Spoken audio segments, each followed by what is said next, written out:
Menjelang Lebaran Idul Fitri 1447 Hijriah 2026, sejumlah bahan pokok mulai mengalami kenaikan harga. Mulai dari harga cabai maupun harga daging yang disebabkan tingginya kebutuhan menjelang Lebaran. Kenaikan itu terjadi bukan hanya di Tanjung Pinang, melainkan seluruh kabupaten kota yang ada di Kepri. Fenomena ini telah menjadi pola tahunan yang sulit dihindari, terutama karena meningkatnya permintaan masyarakat terhadap berbagai komoditas pangan untuk menyajikan menu makanan dan kue perayaan Hari Raya Idul Fitri. Sejak dahulu dalam menyambut Lebaran, umat Muslim selalu menyiapkan kue kering hingga hidangan. Di Indonesia, masyarakatnya selalu memasak masakan dari daging sapi, daging ayam, dan menu lainnya untuk disantap. Hal ini sudah menjadi tradisi. Namun yang menjadi masalah, setiap 10 hari jelang Hari Raya, harga kebutuhan pokok selalu naik. Guna mencegah adanya kenaikan yang signifikan sehingga menyebabkan inflasi, pemerintah pusat dan daerah lakukan rapat pencegahan inflasi menjelang Lebaran Idul Fitri 2026.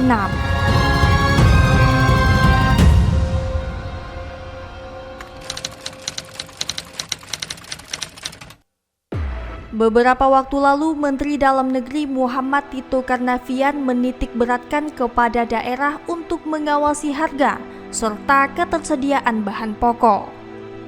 Ia mengimbau masyarakat agar tidak panik buying dengan membeli bahan pokok dan keperluan lainnya secara berlebihan yang bisa menyebabkan inflasi.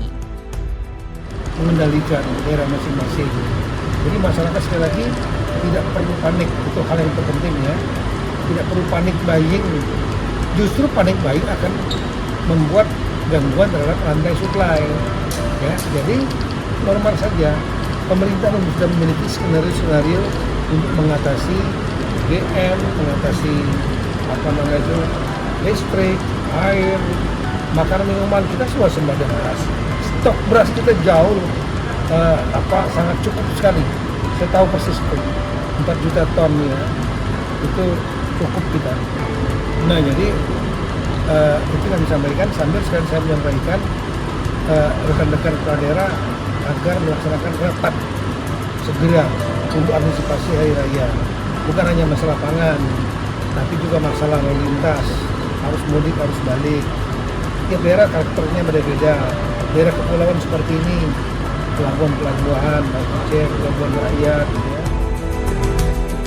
Sementara itu, Gubernur Kepulauan Riau Ansar Ahmad memastikan bahan pokok menjelang Lebaran di Kepri aman dan terkendali, serta memastikan pengiriman bahan pokok ke daerah tetap aman. Namun begitu, dirinya akan melakukan rapat koordinasi internal agar mengantisipasi adanya lonjakan harga menjelang Lebaran. Kalau pangan, terutama kebutuhan pokok, beras tadi cukup tersedia. Pak Menteri sudah sampaikan stok beras nasional kita besar. Kemudian kalau stok sayuran dan lain sebagainya itu kita nanti kontrol melalui Dinas Pertanian ya. Dan biasanya pengalaman kita di tahun lalu pasokan-pasokan itu tersedia dengan cukup ya. Nanti kalau ada kebutuhan-kebutuhan yang mungkin tidak bisa tersedia dengan cukup, kita cari nanti sumber distribusi dari tempat lain. Nanti biasanya saya akan rapat-rapat terbatas lagi dengan dinas-dinas saya untuk membahas secara teknis, termasuk yang disampaikan oleh Wali Kota Tanjung Pinang, gitu ya. Nah, mudah-mudahan bisa kita antisipasi lah. Dan waktu ini waktu yang memang harus banyak kita lakukan pembahasan teknis bersama. Pak, sejumlah daerah kan lagi isu panik buying nih Pak, terhadap pokok di Kepri, itu himbauan Pak? Ya, himbauan kita ke masyarakat, situasi ketersediaan bahan-bahan semua masih tersedia cukup. Saya kira mudah-mudahan dampak itu tidak signifikan lah ke kita. Dan juga tadi sudah disampaikan, saya baca juga beberapa referensi, kalau untuk kebutuhan bahan bakar minyak juga Kalau ada fluktuasi pun kemungkinan nanti di bulan April, dan pemerintah juga pasti melakukan antisipasi itu.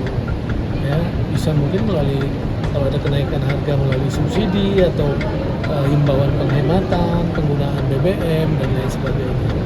Ya, kita sama-sama ikuti perkembangannya ini. Saya kira mudah-mudahan untuk Lebaran ini semua masih tersedia dengan baik. Ketua Asosiasi Distributor Bahan Pokok Tanjung Pinang Muhammad Satmi Alkoyum, ia mengatakan ketersediaan bahan pokok untuk minyak goreng, beras dan gula sangat mencukupi hingga bulan April. Jadi untuk kesediaan bahan pokok, kami dari Asosiasi Distributor Bahan Pokok menaungi beberapa kebutuhan bahan pokok ya, seperti minyak, beras, gula, dan tepung, dan susu. Nah, terkait kebutuhan minyak selama Ramadan dan menjelang Idul Fitri, ini stok kita sudah masuk hitung 75.000 dus. Jadi untuk sumber minyak itu kita dari dua pabrik. Dari Medan ada pabrik Yorgo, dari Dumai ada pabrik Pesrisosis. Nah, untuk alokasi Medan itu per bulannya 75.000 dus. Untuk alokasi Dumai itu per bulannya 31.800 dus. Selain itu juga saat ini kita juga dibantu distribusi oleh BUMN pangan, yakni ID Food. Pertama ID Food, yang kedua ada Bulog. Nah, komposisi mereka itu per bulan sekitar 40.000 sampai 60.000 dus per bulan. Nah, tentunya dengan adanya pasokan seperti ini untuk kebutuhan Tanjung Pinang sejauh ini kita masih aman. Memang kebutuhan meningkat, tapi dengan pasokan yang cukup banyak. Selain itu juga kita juga mendistribusikan ke beberapa wilayah kabupaten kota seperti Bintan, Anambas, Natuna, dan Tanjung Pinang. Nah, hari ini kita ada masuk sekitar 12.000. Nah, ini kita bertahap. Selain itu juga kebutuhan beras. Untuk beras pasokan kita aman terjaga. Gula pasir juga kita cuman kendala yang belum masuk itu santan ya. Santan dan susu full cream. Nah itu ya, semoga menjelang Lebaran ini kita bisa masuk di minggu depan gitu. Kendalanya itu apa Bang kalau untuk santan sama apa? Nah jadi begini, kendalanya adalah bahan bakunya memang yang terbatas tuh saat sekarang. Selain itu juga, selain kekosongan stok, ada juga kenaikan harga yang memang tidak bisa kita kendalikan. Kenapa? Karena terkait terutama komoditas utama seperti beras dan minyak, seperti beras dan gula pasir. Beras dan gula pasir ini selama ini kita cenderung impor, tapi sekarang karena ada larangan impor, jadi kita menggunakan sumber daya lokal. Nah mungkin masyarakat belum terbiasa nih dengan harganya, apalagi biasa Tanjung Pinang Kepri kan harga sangat murah, berbeda dengan Jakarta dan lain. Tetapi kalau untuk minyak kita tidak ada kenaikan, tetap dijual dengan 15.700. Tetapi nanti ketika teman-teman di lapangan menemukan ada kenaikan harga di atas itu, maka bisa dilaporkan dan bisa ditindak. Kalau untuk beras Bang, stok kita berapa banyak dan harganya berapa? Nah untuk beras sekarang kita itu di maksimal di HET ya 15.200 per kilonya. Untuk stok kita ada di 200 sampai 300 ton. Jadi untuk Lebaran aman Bang? Aman, dan juga kita disupport dengan beras SPHP dari Bulog. Jadi untuk sejauh ini kita data nggak untuk kebutuhan minyak kita untuk Tanjung Pinang ada berapa per bulan? Jadi begini, untuk Tanjung Pinang itu total kebutuhan pasokan minyak itu 600.000 sampai 700.000 dus per bulan. Tapi itu kan berbagi brand. Ya. Untuk minyak kita sendiri, kita bisa mensuplai itu sekitar 150.000 dus. Ditambah lagi dengan Bulog. Bulog itu sekitar Bulog dan ID Food ya. Jadi total sekitar 250.000 dus lah. Dan memang kalau untuk kita asumsikan sama kebutuhan itu pasti kurang, tapi kan tidak semua masyarakat menggunakan produk minyak kita, karena minyak kita ini adalah produk yang merupakan merek pemerintah yang harganya sudah ditentukan, berbeda sama brand lain gitu, brand premium. Bang, saat ini untuk pendistribusian itu masih aman nggak sih Bang? Mengingat kan ada aturan pengetatan itu ya, Distribusi yang dari bea cukai dari kota. Jadi begini, kalau untuk minyak kita semua sesuai aturan. Barang ini bayar pajak dan dikeluarkan juga oleh pabrik yang memang melakukan juga pemungutan PPN. Yaitu dari dua pabrik tadi, dari Dumai dan Pesrisosis yang ada di Medan, ada Yorgo juga gitu, seperti itu. Jadi nggak ada kendala. Ini kala ini seperti barangnya dari Yorgo nih, dari Medan Indonesia. Yang dari Dumainya dalam perjalanan ke sini. Untuk harga nggak ada kenaikan. Tidak ada, harga harus di angka 15.700. Sedangkan untuk kebutuhan daging sapi segar, 10 hari jelang lebaran harganya sudah mencapai Rp160.000 per kilogram dan akan naik mencapai Rp170.000 per kilogram. Selain harga daging sapi segar yang melonjak, harga daging beku kemungkinan juga akan melonjak mencapai Rp135.000 dan akan mengalami kenaikan mencapai Rp140.000. 135 untuk daging beku. Ya. Kalau daging segar 160. 160. Bang, lebaran nanti menjelang lebaran kemungkinan akan naik lagi nggak? Ya, kalau modelnya naik mungkin naik lagi bang. Oke. Jadi kalau dari sananya naik modelnya ya naik juga lah. Tergantung dari harga awalnya ya. Iya. Tapi Tergantung sejauh dari ini modelnya lah. harga naik. Sejauh ini pembelian gimana bang? Kalau sekarang sih hari-hari ya rame lah. Ini orang menjelang lebaran, kadang buat stok buat lebaran kan. Kalau udah 2 hari mau lebaran kan kami nggak bisa motong lagi. Sekarang masih bisa dipotong-potong, jadi orang beli nanti taruh di freezer dulu. Dimasaknya nanti nunggu mau lebaran kan. Untuk 130 ini naik dari kapan? Itu udah lama, udah mau sebulan lah. Sebulan lebih malah ya.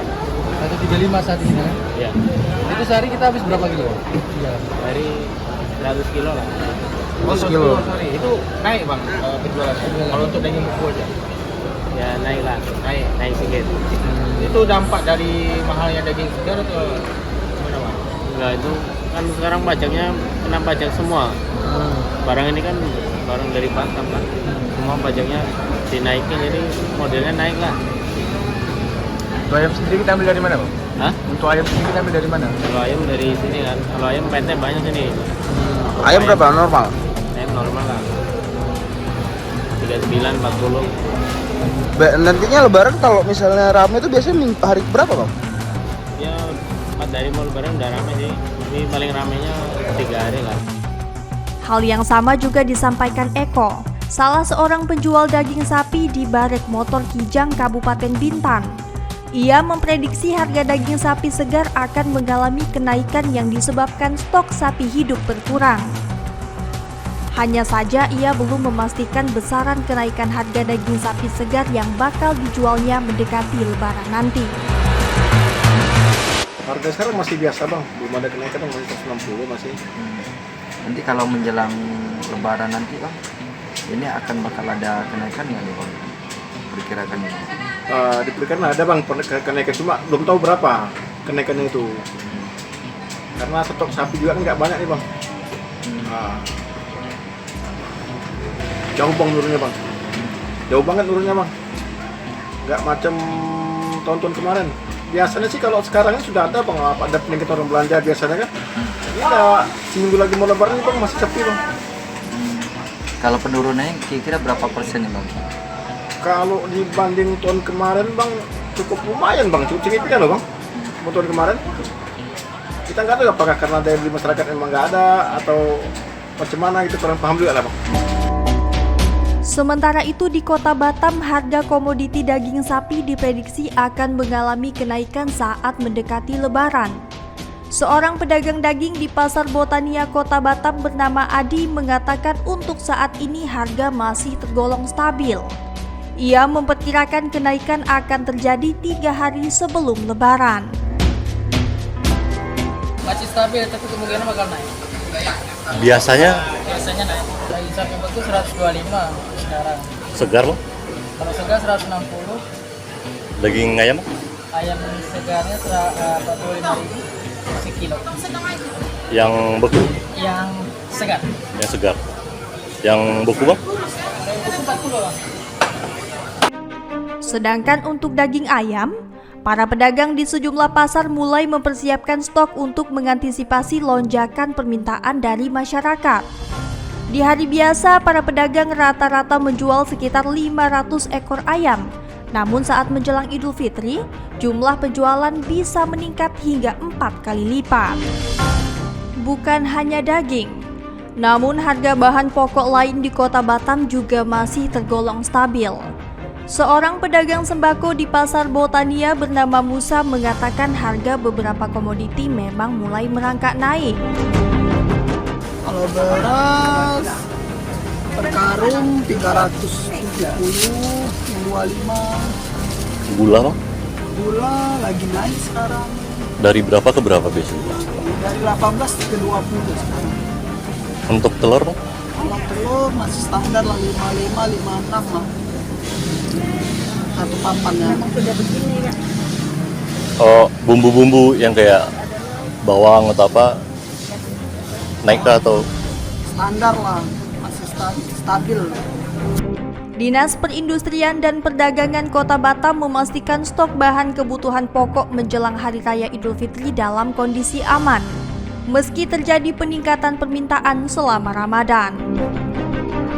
Ya, seperti tahun-tahun sebelumnya, memang setiap kali hari besar keagamaan pasti kebutuhan naik, terutama puasa dan menjelang Lebaran. Jadi kebutuhan yang selalu naik pasti kan seperti kalau ibu-ibu mau bikin kue segala macam, bahan telur pasti telur naik kebutuhannya. Lain-lain juga lah tepung segala macam kan. Ya, Bang. Dan itu udah kita antisipasi dari jauh hari, kita sudah pastikan dengan kawan-kawan distributor. Kita pastikan mereka mensuplai kebutuhan itu dengan stok yang memadai, dan sampai hari ini stok masih aman, sampai selesai Lebaran masih aman. Memang harga ada sedikit banyak lah, ada kenaikan, tapi telur hari ini agak-agak oke kok, nggak terlalu tinggi juga, 250-an 3 kayak tadi per ikat ya. Terikat Bang ya. Kalau Ya. untuk beras kita, stok kita Bang aman ya, 3 bulan ke depan kemarin kabarnya aman ya Bang? Ya, stok beras kan yang utama memang kawan-kawan distributor yang menjadi mensuplai banyak kan. Nah, sekarang ini kita lagi pastikan juga stoknya insya Allah aman lah untuk 3 bulan ke depan. Satgas Pangan terus melakukan pemantauan terhadap ketersediaan dan harga bahan pokok di Kota Batam menjelang Hari Raya Idul Fitri. Langkah ini dilakukan untuk memastikan stok tetap aman dan harga tetap stabil di tengah meningkatnya kebutuhan masyarakat. Kapolresta Barelang Kombes Pol Anggoro Wicaksono, ia mengatakan Satgas Pangan yang terdiri dari kepolisian dan pemerintah daerah terus berkolaborasi dalam memantau kondisi pasar. Jadi untuk Satgas Pangan tetap berkolaborasi dengan Pemko, BP, dengan Polda. Ini adalah gabungan dari Polda dan Polresta Barelang. Kita tetap memantau perkembangan fluktuasi bahan pokok serta yang menyangkut masalah kebutuhan masyarakat. Yang pastinya nanti akan ada langkah-langkah melalui tim terpadu Satgas apabila nanti ditemukan adanya inflasi atau kenaikan harga. Pak, dari pantauan sekarang kondisi harga dan ketersediaan seperti apa di Batam? Sampai dengan sekarang kemarin untuk Batam, kita kemarin hari Senin kemarin kita juga melakukan rapat di Tanjung Pinang bersama Mendagri, Kapolda, Pak Gubernur, Pak Wali Kota. Untuk Batam sendiri masih dalam kondisi normal. Namun pun demikian tidak berhubungan tiap hari kita akan patuh pergerakan harga. Kepala DKP 2KH Provinsi Kepri Rika Azmi, ia mengatakan gerakan pangan murah yang digagas pemerintah akan menjual berbagai item kebutuhan pokok untuk pemenuhan kebutuhan masyarakat menjelang perayaan Idul Fitri. Kebutuhan pokok yang dijual vendor maupun distributor lebih murah dibandingkan dengan di pasar. Pada saat permintaan sangat tinggi ya hari ini, tapi kita berupaya untuk menekan lebih rendah lagi melalui gerakan pangan murah supaya nanti ada intervensi harga. Tapi ketika harga nanti ayam juga akan naik, kita pasti pemerintah tidak akan tinggal diam, kita mungkin akan operasi pasar khusus ayam. Nih, sampai habis Lebaran tidak ada boleh ekspor kol, jadi memang harus untuk memenuhi kebutuhan di Kepri sendiri. Kan sekitar 1 hari itu 5 ekor sapi, jadi 2 hari kita laksanakan ada 10 ekor sapi, dan itu kita datangkan sapinya itu dari Lampung. dengan fasilitasi distribusi dari Badan Pangan Nasional. Nanti dipasarkan sekitar 20-30 ribu lebih murah dari harga pasar, jadi sekitar 140 ribu. Cuma karena terbatas, nanti dibatasi orangnya mungkin maksimal 2 kilo. Dan nanti masyarakat lebih banyak mendapatkan. Kita perhitungkan satu ekor sapi itu sekitar 185 kilo. Jadi kalau 5 ekor sapi ya hampir 900. Kita berikan subsidi gitu Bu? Bukan subsidi, tapi angkutannya kita fasilitasi yang dari Lampung itu kita fasilitasi. 140 ribu nanti akan Selain pemerintah Provinsi Kepri dan Kota Batam, pemerintah Kabupaten Bintan juga melakukan operasi pasar yang bertujuan untuk menekan harga kebutuhan pokok menjelang perayaan Idul Fitri. Melalui operasi pasar nanti akan dilakukan beberapa kali di 3 wilayah, ya di Bintan Timur, Kawal, dan Kecamatan Bintan Utara. Termasuk juga ada nanti 1 dari provinsi, jadi akan ada 4 kali pasar murah, dan nanti kita lihatlah per item ya, misalnya apa komponen yang naiknya, nah nanti kita bisa mungkin antisipasi. Masuk Satgas kita melihat kan udah ada harga tertingginya, jangan sampai melebihi. Nah tapi nanti kita akan cek secara berkala dan jangan sampai ada yang memanfaatkan lah ya, terjadi kenaikan harga dan lain-lain. Tapi yang jelas insya Allah nanti melalui Satgas tentu kita bersama Pak Kapolres juga nanti ini akan turun ke lapangan. Dinas Koperasi Usaha Mikro Perindustrian dan Perdagangan Kabupaten Bintan memastikan stok atau ketersediaan bapokting masih mencukupi untuk pemenuhan kebutuhan Lebaran Idul Fitri 1447 Hijriah 2026 Masehi. Kemudian dengan ketersediaan ini kita berharap tidak ada lonjakan harga yang signifikan, mudah-mudahan terkendali. Satgas juga akan bekerja secara maksimal untuk monitor daripada perkembangan harga supaya tidak melebihi daripada HIT yang ditetapkan oleh pemerintah, seperti itu. Nah, pertama dari Satgas Saber sudah membuat call center seperti yang sering kita sampaikan, itu sudah ada call center. Masyarakat bisa mengadukan kepada call center itu dengan melampirkan data-data jika ada harga yang melebihi daripada HIT yang ditetapkan pemerintah. Contoh, untuk harga beras premium sekarang itu ada penyesuaian dari sebelumnya 15.400 sekarang menjadi 15.800 atau sekurang lebih untuk kemasan 5 kilo yang sebelumnya 77.000 sekarang menjadi 79.000. Artinya beras premium itu segala merek semua jenis itu tidak boleh melebihi daripada harga 79.000. Namun untuk beras khusus itu ada pengecualian. Jadi untuk beras-beras yang beredar di masyarakat itu yang premium itu sudah ditetapkan seperti itu dan sudah disepakati oleh Satgas. Jadi masyarakat bisa membantu petugas untuk menginformasikan jika terjadi harga-harga yang melebihi daripada HIT ditetapkan perintah. Juga seperti minyak goreng kita itu sudah ditetapkan artinya 15.700 per liternya. Kita berharap tidak ada harga yang melebihi daripada HIT tersebut. Nanti masyarakat boleh melaporkan kepada call center dengan kerahasiaan yang dijamin sama Satgas. Nanti Satgas yang akan mendatangi lokasi yang sudah dilaporkan oleh masyarakat. Untuk menjaga harga bahan pokok, Tim Saber Pelanggaran Pangan Kabupaten Bintan rutin melakukan pengecekan hingga mengawasi bapokting, baik dari ketersediaan hingga harga bapokting di tingkat distributor, swalayan, hingga ke pasar. Para pedagang, distributor ini tetap kita pantau, kita berkoordinasi supaya harga ini tetap stabil. Dan apabila nantinya kami temukan ada pedagang, distributor yang menaikkan harga yang tidak sesuai dengan HET dari pemerintah, akan kami tindak tegas jika kami dapati, dan kami akan sanksi sesuai dengan perundang-undangan perdagangan dan perlindungan konsumen.